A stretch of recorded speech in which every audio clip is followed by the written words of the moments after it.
Votre argent ne vous appartiendra plus. C'est ce que s'évertuent à dire certaines personnes sur les réseaux sociaux ou encore dans les médias. Et tout ça parce que il y a la création de ce qu'on appelle l'euro numérique. Alors dans cette vidéo, je vais vous expliquer un peu plus en détail ce que signifie vraiment l'euro numérique pour vous et si vraiment votre argent ne vous appartiendra plus. Pour info, je suis docteur en économie et je suis là pour te donner quelques informations sur ce type de sujet. Et du coup, est-ce qu'il faut flipper? Non, il faut pas flipper, puisque de toute façon, l'euro numérique, ça existe plus ou moins déjà. Je vais t'expliquer tout de suite. L'euro numérique, en fait, c'est simplement une version digitale de la monnaie qui existe déjà et qui va être lancée par la BCE.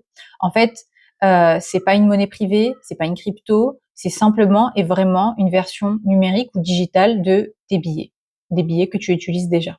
Alors, pourquoi est-ce qu'on lance l'euro numérique et qu'est-ce que ça va changer pour toi? En fait, concrètement, pour toi, ça change strictement rien, puisque l'objectif, c'est simplement de contourner les géants comme Apple Pay ou Visa ou la crypto privée par lesquelles les gens payent déjà, en fait, donc en 100% numérique, sans disposer du moindre billet physique. Et ça permet donc pour l'euro d'avoir la souveraineté sur sa monnaie et de manière numérique, parce que pour l'instant, la souveraineté de l'euro numérique n'existe pas.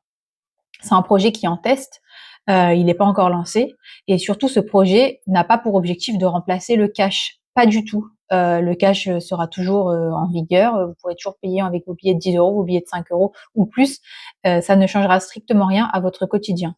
Et non, la BCE va pas pouvoir bloquer vos paiements comme dans un épisode de Black Mirror, c'est absolument pas l'intention du projet.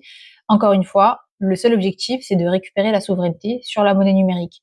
Certes, comme je l'ai dit, c'est en test, donc comme tout test, eh bien, on ne sait pas encore ce qui va en advenir et il y a des enjeux de pouvoir qui pourraient arriver par la suite, des enjeux de contrôle ou d'aller plus loin sur certains points. Mais pour le moment, c'est simplement d'avoir la même capacité de paiement que ce que les géants font déjà.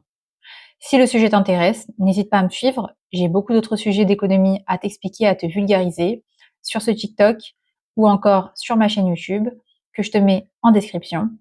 Et si tu as des sujets qui sont un peu complexes pour toi ou que tu ne comprends pas ou qui te font simplement flipper à cause de la désinformation, n'hésite pas à me les poser en commentaire et je te répondrai.